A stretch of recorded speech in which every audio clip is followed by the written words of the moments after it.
नमस्कार दोस्तों, मधुर कथाएं चैनल पर एक बार फिर से आपका हार्दिक अभिनंदन है। तो आज की मेरी कहानी का शीर्षक है असली ताकत। तो चलिए शुरू करते हैं आज की अपनी ये कहानी। सुरेश जब अपने घर पहुंचा तो देखा उसकी बीवी घर को ताला लगाकर कहीं जा रही थी। वह वहीं ठिठक कर रुक गया। उसके दिमाग में शक का कीड़ा रेंगने लगा।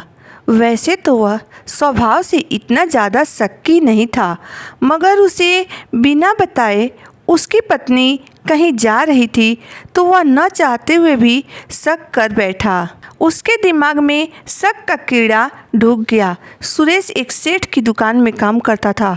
वह जिस सेठ की दुकान में काम करता था उस सेठ का कोई करीबी रिश्तेदार आज चल बसा था। इस कारण से आज उसने अपनी दुकान नहीं खोली थी। दुकान बंद रहने के कारण सुरेश आज जल्दी घर आ गया, मगर अपनी बीवी को इस तरह घर में ताला लगाकर बाहर जाते हुए देखकर वह हैरान हो गया। वह जब तक अपने घर के गेट के पास पहुंचा तब तक उसकी पत्नी बिंदु गली में आगे बढ़कर एक मोड़ पार कर चुकी थी। वह कुछ सेकंड अपने घर के सामने खड़ा रहा।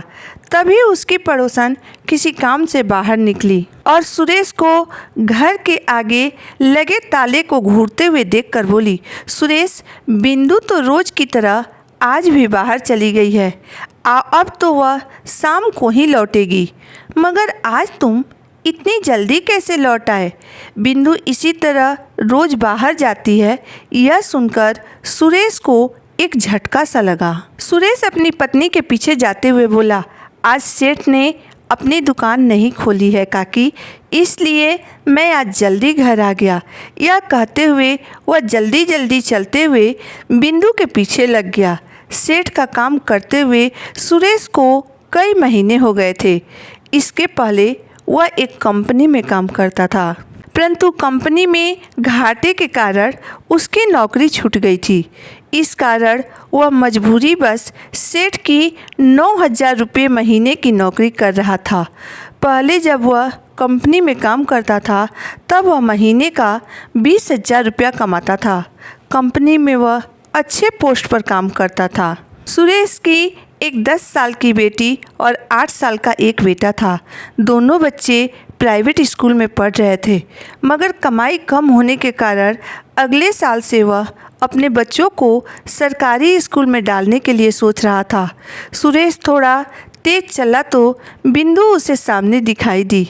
वह घूंघट निकाल कर चल रही थी। सुरेश और तेज चलने लगा, परंतु ज़्यादा तेज चलने के कारण वह हाँफने लगा। वह जब कभी घबरा जाता था या तेज चलता था तब उसकी सांस फूलने लगती थी, क्योंकि उसे दमे की बीमारी थी। सुरेश ने चलते चलते ही अपने जेब से इनहेलर निकाला, फिर उसे मुंह में लेकर 2-3 बार पंप किया, जिससे उसकी सांसें थोड़ी नियंत्रित हुई और सांस फूलना बंद हो गया। सुरेश अपनी पत्नी बिंदु से बहुत प्यार करता था। दोस्तों, जहाँ प्यार होता है वहीं थोड़ा बहुत शक भी जन्म ले लेता है। सुरेश अपनी पत्नी का पीछा करते हुए सोचने लगा कि जरा सी मेरी जेब क्या ढीली हुई, मेरी पत्नी के तो कदम ही बहकने लगे। 7 जन्मों तक का साथ निभाने का वादा करने वाली बिंदु आज उसे धोखा दे रही है। काफ़ी तेज चलने के बाद बिंदु एक मकान के अंदर चली गई। सुरेश वहीं खड़ा रहा, सोचता रहा कि अंदर जाऊं या यहीं खड़े रहकर उसके बाहर निकलने का इंतज़ार करूं। फिर वह कुछ सोचकर कुछ दूर दिखाई दे रही एक चाय की दुकान पर जाकर बैठ गया, मगर उसकी नज़र उस मकान के दरवाजे पर ही टिकी रही। वह 3 घंटे तक अपने मन में टेंशन पाले उस दुकान पर बैठा रहा। फिर उसने देखा उसके दोनों बच्चे भी स्कूल बैग कंधे पर लादे हुए उस मकान में चले गए। अब उसका धीरज जवाब दे गया। वह खड़ा हुआ और सीधा उस मकान के भीतर चला गया। अंदर जाकर उसने देखा उसके दोनों बच्चे बाहर गैलरी में बैठकर अपना होमवर्क कर रहे थे। अपने पापा को इस तरह वहाँ देखकर दोनों बच्चे घबरा गए। सुरेश ने पूछा, तुम्हारी मम्मी कहाँ हैं? दोनों बच्चों ने एक साथ एक कमरे की तरफ इशारा किया। सुरेश तुरंत लपक कर उस कमरे के अंदर जा पहुंचा तो देखा वहां पर 10-12 महिलाएं सिलाई मशीन पर कपड़े सिल रही थी। खटखट की आवाज़ से कमरे में बहुत शोर हो रहा था। सुरेश को देखकर बिंदु तुरंत खड़ी होकर बाहर आ गई और बोली, आप यहाँ कैसे आ गए जी? सुरेश कुछ बोल ही नहीं पाया। वह अपनी भोली और मासूम सी बीवी के चेहरे पर पसीना देखकर अंदर ही अंदर गलानी से भर गया। पिछले 3 घंटे से वह बिंदु के बारे में न जाने कितना बुरा सोच रहा था, गालियां दे रहा था। सुरेश की ऐसी हालत देखकर बिंदु बोली, अजी मैं बाहर जाकर काम करूं, यह आपको बिल्कुल पसंद नहीं था, इसलिए मैंने आपको नहीं बताया, मगर घर की ज़रूरतों के आगे मैं मजबूर हो गई। मैं यहाँ 2 महीने से काम कर रही हूँ। बच्चे भी स्कूल की छुट्टी होने के बाद यहीं चले आते हैं, फिर हम तीनों एक साथ घर जाते हैं। पहले महीने में 10,000 रुपये की कमाई की थी मैंने, मगर इस महीने में अगर भगवान ने चाहा तो 15 से 20,000 रुपये की कमाई हो जाएगी, क्योंकि अब मेरा हाथ बैठ गया है और मैं बहुत अच्छा काम कर लेती हूँ। यह सुनकर सुरेश चाह कर भी अपना आंसू नहीं रोक पाया। तब बिंदु बोली, अगर आपको मेरा यहाँ काम करना बुरा लग रहा है तो मैं कल से ही यहाँ काम करना बंद कर दूँगी।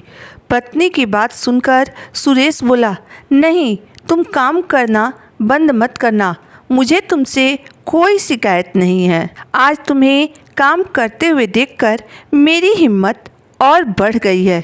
एक हौसला मिल गया है कि अब मैं कमाने वाला अकेला नहीं हूँ। मेरी जीवन साथी मेरी असली ताकत बन गई है। तुम तो जानती हो मैं हमेशा बीमार ही रहता हूँ। कभी कभी डर जाया करता हूँ कि अगर मुझे कुछ हो गया तो तुम लोगों का क्या होगा, मगर आज मैं निश्चिंत हो गया हूँ कि मैं अगर नहीं भी रहा तो तुम हमारे बच्चों की परवरिश बहुत अच्छे से कर लोगी। पति की बात सुनकर बिंदु के आंखों से आंसू बहने लगे। उसने तुरंत सुरेश के मुंह पर हाथ रख दिया और बोली, शुभ शुभ बोलो जी, आपके बिना मैं कुछ भी नहीं हूँ। आप ही तो मेरी असली ताकत हैं। हम दोनों एक दूसरे की ताकत बनकर मिलकर काम करेंगे और थोड़े थोड़े पैसे इकट्ठे करके अपना खुद का धंधा खोलेंगे। सुरेश बोला, लाओ मुझे घर की चाबी दे दो, मैं बच्चों को लेकर घर जा रहा हूँ, तुम अपना काम ख़त्म करके आ जाना। यह कहते हुए सुरेश अपने बच्चों को लेकर घर चला आया। दोस्तों, पति के जीवन की असली ताकत उसकी पत्नी होती है। अगर विश्वास से भरी हुई पत्नी अपने पति के साथ खड़ी रहती है तो मनुष्य तो क्या, यमराज भी पति का बाल बांका नहीं कर सकते हैं। इसलिए दोस्तों, हमेशा अपनी पत्नी को प्यार और सम्मान दीजिए, क्योंकि वही आपकी असली ताकत होती है। तो कैसी लगी मेरी आज की कहानी, आप मुझे ज़रूर बताइएगा। अगर आपको मेरी कहानी अंत तक पढ़ने और सुनने के बाद पसंद आई हो तो मेरे वीडियो को लाइक कर दीजिएगा, चैनल को सब्सक्राइब कर दीजिएगा। तो फिर मिलते हैं एक नई वीडियो, एक नई कहानी के साथ। तब तक के लिए धन्यवाद।